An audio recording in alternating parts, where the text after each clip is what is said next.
Looking for ways to save on your energy bills? AES Indiana has you covered. From smart thermostats to home energy assessments, we offer simple solutions to keep your home comfortable and your costs down. AES can help you save money and energy with kits, tips, rebates, and more. Visit aesindiana.com/ways to save to learn more about how we can help you save money. AES Indiana, helping you discover real ways to save. Congratulations! You've connected with the Pulpit Perspectives podcast. Join Reverend Doctor Kent Lundy as he connects with pastors where they preach, literally at the pulpit of their church. It's a point of view with purpose and personality that informs and inspires with real-life stories from great preachers you need to know. Your host is Reverend Dr. Kent Lundy. Let's join Kent at a pulpit with a fresh perspective from his guest preacher. Hello and welcome to Pulpit Perspectives podcast. I'm your host, Reverend Dr. Kent Lundy. Pulpit Perspectives podcast exists to create connections among clergy of the North District of the Indiana Annual Conference and their congregation. I'm coming to you from the chancel of Hebron United Methodist Church in Hebron, Indiana. Standing here sharing his pulpit with me for this interview is their pastor, Pastor Wayne Williams. Wayne, welcome. Welcome to Hebron. Thank you. It's good to be back. All right. So how long have you been the pastor here? Just over 2 years. Just over 2 years. And before that, where were you? I was at Morocco First and Mount Air United Methodist Church, and I was there for 9.5 years. So I don't know that I could pick those out on a map. Where are we talking? they're on the west side of the state, right near the state line, US 41. Sure. So in between Lafayette and Maryville. Okay. So just down the road a bit. Maybe. little towns. Yeah. Okay. Got it. All right. So what do you do for fun? What do? I like to read. I know that's odd for a pastor because we read a lot, but since I'm not in course study any longer, I completed that program. I get to read what I want to read. And so I read historical fiction, mostly military historical fiction, and I'm an avid reader. I read 3 books at one time. Wow. Oh, wow. You are gifted at that. Okay. Awesome. All right. So who are you, Mary or Martha? I think I've been asked that before, and I think I'm a little bit of both, depending on the situation. There are times when I am more of a Martha, get the job done. We got things we're doing. I mean, that's what I've been working on all week, or things that need to get done. But there are those times that you need to sit at the feet of Jesus. You know, you need to be there and listen and just hear what he has to say to you and worship. And so it all depends on the situation, I think. So Yeah. A little of both. I like a little it. both. All right. So what is your favorite church season? Advent. I would say definitely Advent, that expectation, that Christ is coming. And you see that in everybody and everything during that season. Some are, the expectation of parties and get-togethers, the expectation of presents, on Christmas, and just that whole season is about that. And so I try to couple that with the Christ child that's coming. And I believe that's one of the most important events, is that virgin birth sets up all of Christianity. That if that didn't happen, then what do we have? Right. So that expectation, Advent. Yes. Okay. Expectation and celebration. Yes. Is what I heard you say. Absolutely. Yeah. Can't do any better than that. All right. So what are you celebrating? I am celebrating this congregation. 2 years ago when I came here, as pastors, we like to have book studies and Bible studies and people involved in those things. And I tried to start those up and it didn't work. And I was frustrated, and I went to God about that. And he just set me down and said, look at what your people are doing. Look at where they are at. And this congregation is involved in the community, in service organizations, in reaching out and helping others. Our food pantry program is huge. And I had to take a step back and say, okay, they get it. They're doing work for the Lord. So then how do we capitalize on that? So we're working on some things to do that. We're starting off very small with small groups and trying to get people together. And that's kind of our focus, is to do that. So they give me joy, though, because I can go anywhere in the community and people will say, oh, Methodist Church. I know where that's at. I know someone who goes there. I know who you guys are about because of the hands and feet of Christ. Because there are just multiple organizations that they are a piece of. Also, what gives me great joy is we had 5 kids go to camp. Over 95% of the cost of camp was covered by the church, various groups and individual donations. So to me, that is fantastic. We had 5. And then I get to talk with those kids here after we get done here. We're going to have ice cream with a couple of them to actually hear about their camping experience. For my wife and I, camping is a huge, huge blessing to us. And it was for our kids and it was for us personally. Wow, lots to celebrate. I Yes. love it. Yay, God. Yes. All right. So what is your one go-to Bible verse? Say Isaiah 43:1. I know you by name and you are mine. And I have had that ever since I got into the ministry. And I hold on to that he knows me. He knows all about me. He knows all my imperfections, everything I've ever said or done. But he still calls me by name and says, I want you. I want you to speak to the people. I want you to be my hands and feet in these congregations. That relational, personal connection we Yes. have to God. Yes. Amen. That'll preach, brother. I know. And it has.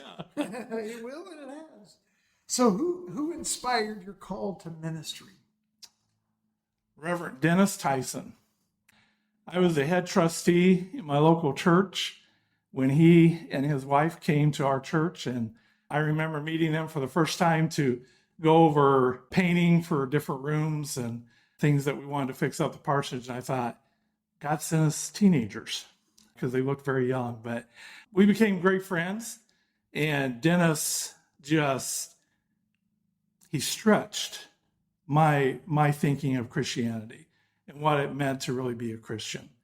And that was going to lay speaker school, Old Calumet District up here in Valpo, taking speaking classes, and then speaking in churches, being in every leadership position in the church.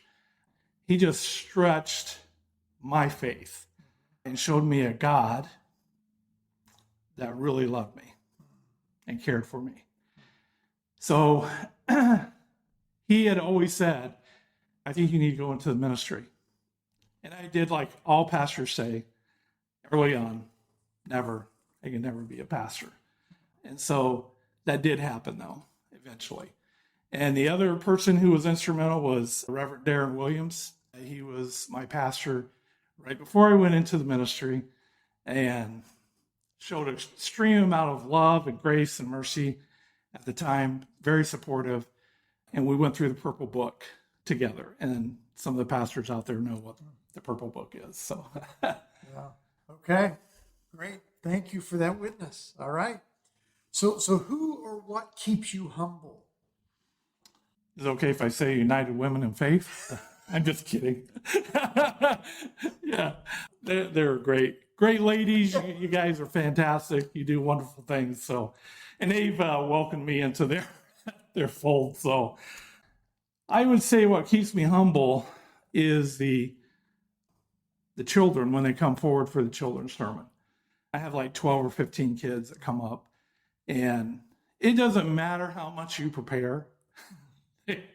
They have questions or they say things that you go, okay, I wasn't ready for that. Improvisational Yeah, ministry. right. That's right.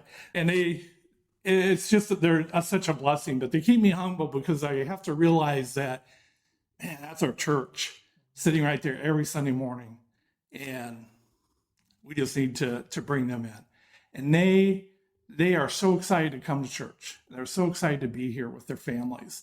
And that keeps me humble, because that's what it's about, isn't it? Building those relationships with those kids so they can have a relationship with Jesus. So, Wow. Yeah. Amen. Yeah. If we fail our children, we fail. correct. We might as well just shut the door Right, you're right. and You're right. go to lunch, because the rest of it doesn't matter. Right. Yeah. Well, good for you. Yeah. Good for you. So if you only had one preacher to listen to the rest of your life, who would that preacher be? Probably Bishop James Swanson from the Mississippi Conference. First time I heard him preach, 2016 General Conference, and he just blew me away.